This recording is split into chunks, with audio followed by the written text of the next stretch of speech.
Olá pessoal, conforme prometido, estou fazendo aqui um pequeno vídeo do esboço da prova, né? Deixando bem frisado que não é a prova de amanhã à noite, é só um esboço, algumas coisas vão mudar, né? Mas é para ajudar no estudo de vocês, tá bom? Então desde já desejo boa prova a todos, gostei da sala, o pessoal participou bastante, a sala boa, tenho certeza que vai dar tudo certo na carreira de vocês, na profissão de vocês, viu? Primeiro, defina senescência. Conversamos ontem na sala, foi passado no primeiro dia de aula um questionário, essa pergunta estava lá, né? Depois, a senilidade. Bom, desde já a senescência e a senilidade, elas se diferenciam de forma que a senescência é um envelhecimento natural, acontece em todo mundo.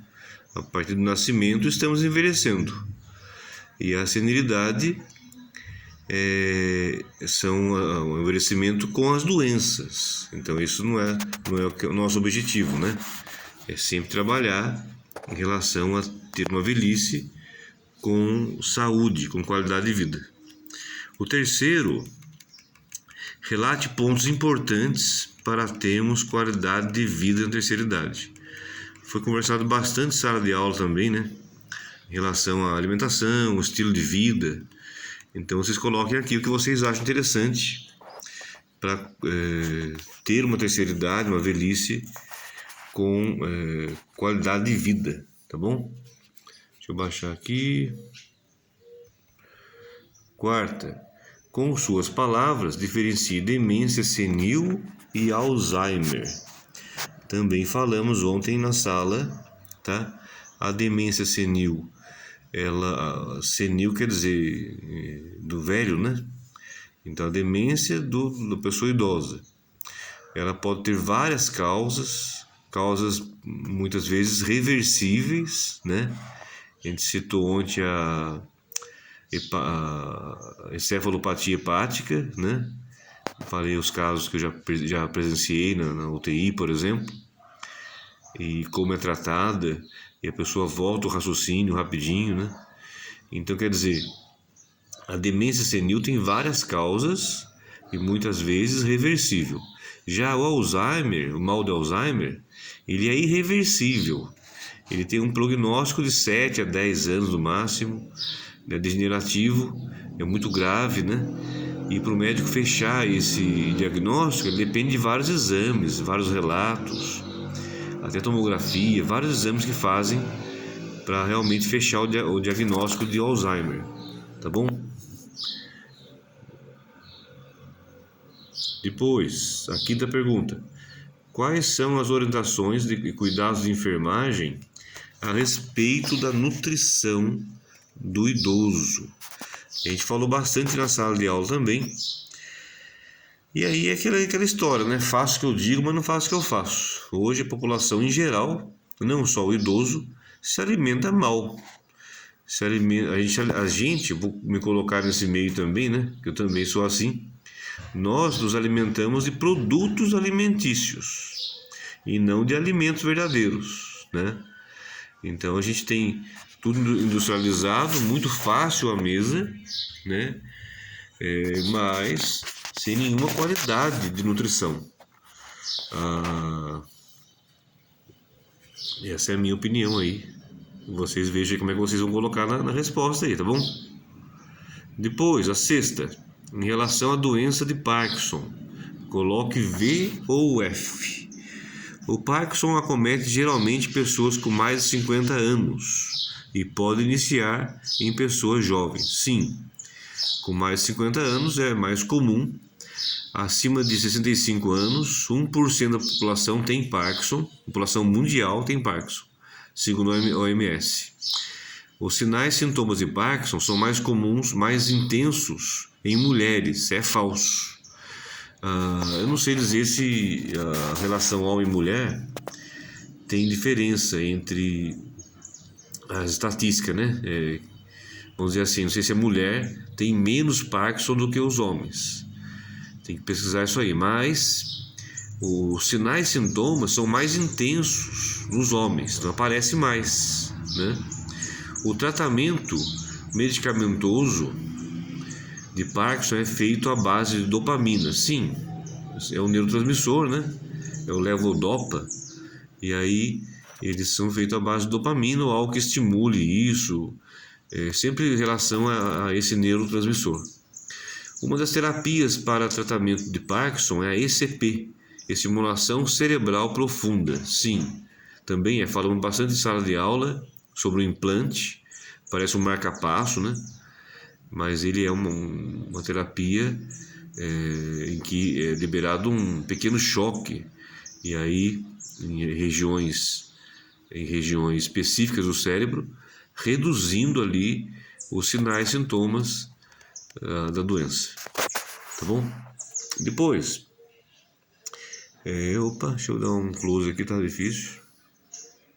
Em relação aos cuidados com a pele do paciente, existe uma escala que mensura a possibilidade de lesão por pressão. Que escala é essa? Coloque um X. Isso aqui é só um X, é diferente das outras. As outras são VUF. Isso aqui é um X. Coloca um X na resposta certa. Então, Ramsay é uma escala que ela mensura o nível de sedação do paciente. Glasgow avalia o nível neurológico do paciente, funcionamento neurológico do paciente. A Manchester é uma escala que se usa nos pronto-socorros da vida aí, escala de gravidade para entrada no serviço. E o Braden, a escala de Braden, ela é uma escala que substituiu o Waterloo, já está acho que 20, 30 anos usando essa escala aí, e ela mensura a possibilidade de abertura de lesão por pressão, tá bom? A resposta certa é essa, escala de Braden. Em relação à escala de Braden, coloque VUF.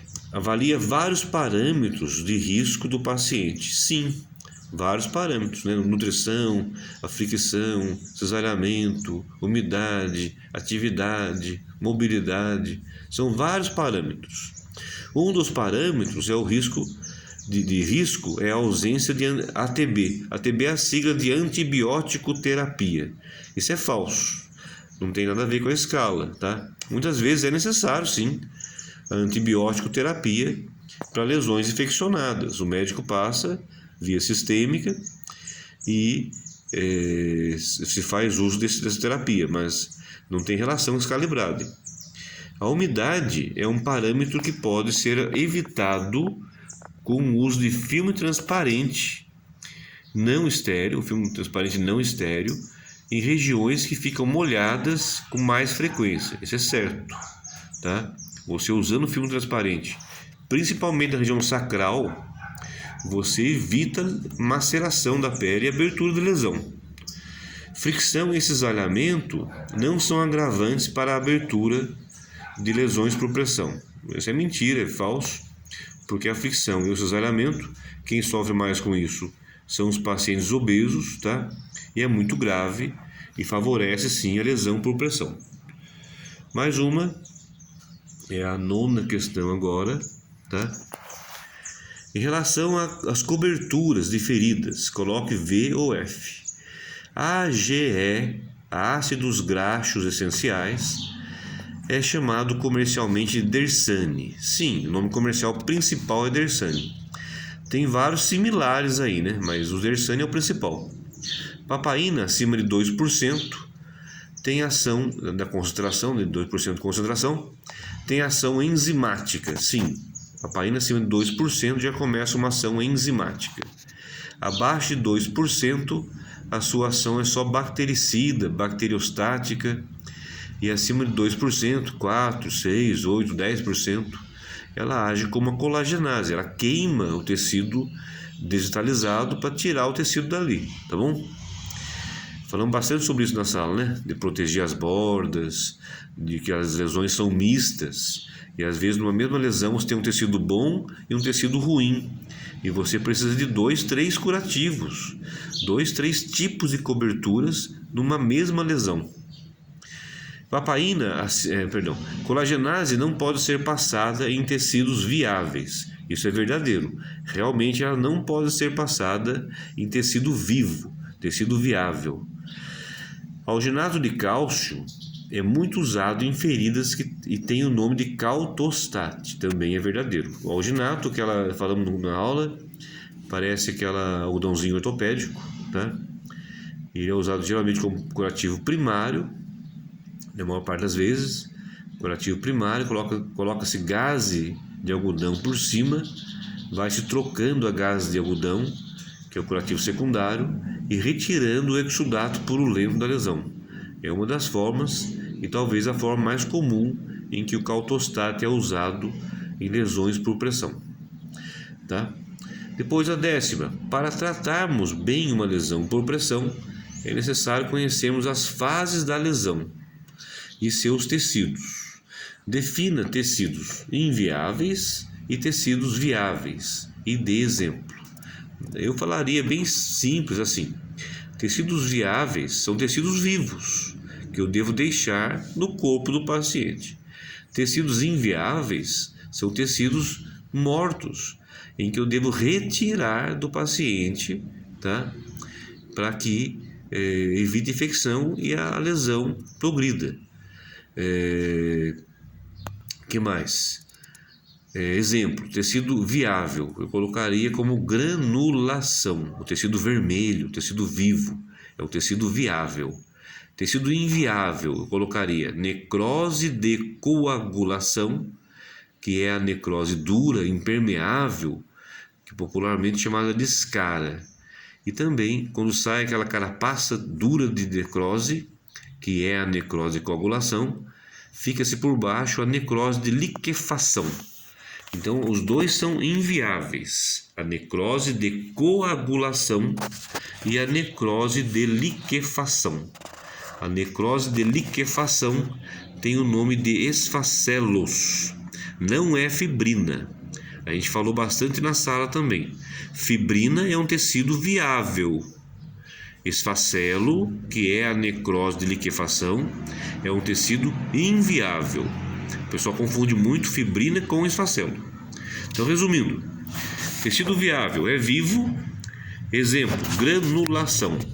Tecido inviável é o tecido morto, exemplo, esfacelo e a necrose dura de coagulação. Tá bom? Boa prova a todos aí. Eu vou passar para a Marilda agora a prova. Com certeza vai ter mudanças. Então estudem bastante para amanhã a prova. Todo mundo terá 10 lá, tá bom? Um abração a todos aí.